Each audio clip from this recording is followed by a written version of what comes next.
Good on them. And speaking of weddings, in just a moment we go inside the post-pandemic bridal industry. Our wedding expert takes us inside the new standard for nuptials and why walking down the aisle could look a whole lot different next year. I think I wanna marry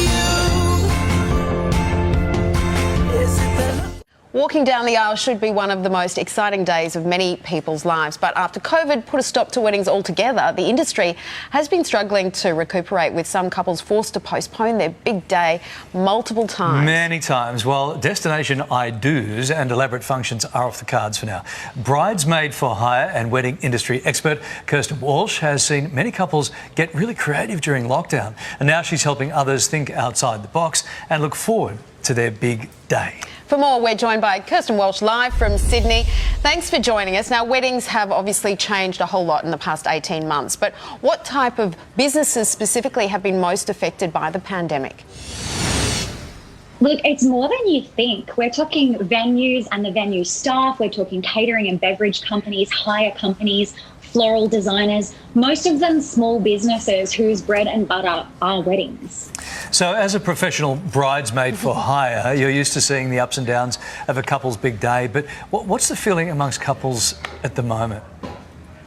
Look, it's sad, actually. They're feeling disheartened and uncertain. A recent Easy Wedding survey found that 70% of couples are finding COVID delays and the uncertainty of what their wedding is going to look like to be more stressful than things like the guest list, the seating chart, and even budgeting, which is really sad. Yeah, it is sad. Some couples are waiting for the end of lockdown, but then I guess how long is that going to be? So some are going ahead a little differently. What have been some of the creative ideas you've seen?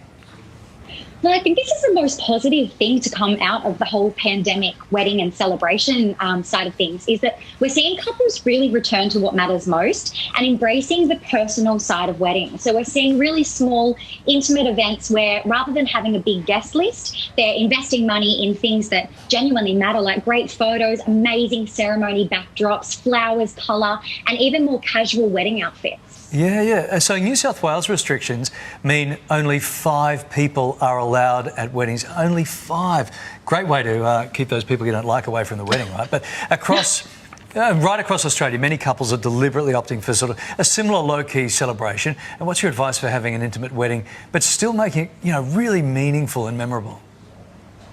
Yeah, look, I think make it personal. So choose things that really matter to you and to your fiance, and really things, narrow down that guest list, choose people that you really do want to be there, spend the money in things that are going to be remembered. So your photos, your video, maybe it's the flowers, maybe it's your entertainment.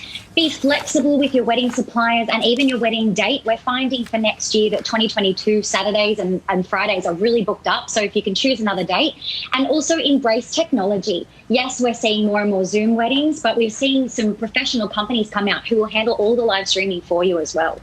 So we know that life is going to open up so much once we hit that 80% vaccination rate, including, I guess, weddings. So looking ahead to next year, what is your advice? If you've been postponing your wedding, what's the advice for booking next year? I would just say don't wait, book now.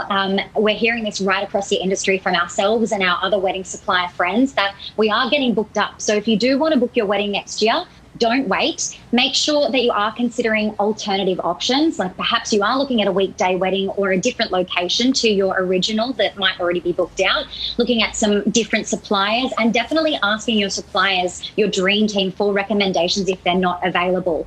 And I mean, at the end of the day, if we can take anything from last year's learnings, it's that when you do eventually get married, it's going to be the best day of your life regardless of what it looks like.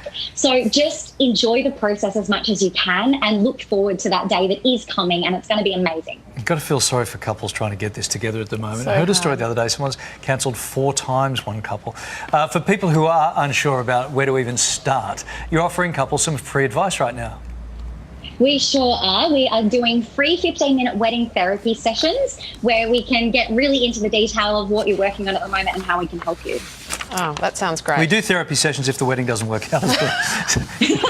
Therapy is something sounds like you need after. Yeah. Sometimes marriage doesn't work, but the wedding was still amazing, like in my case. Thanks so much, Kerstyn, for your time. Good advice. Earlier, we asked you which retro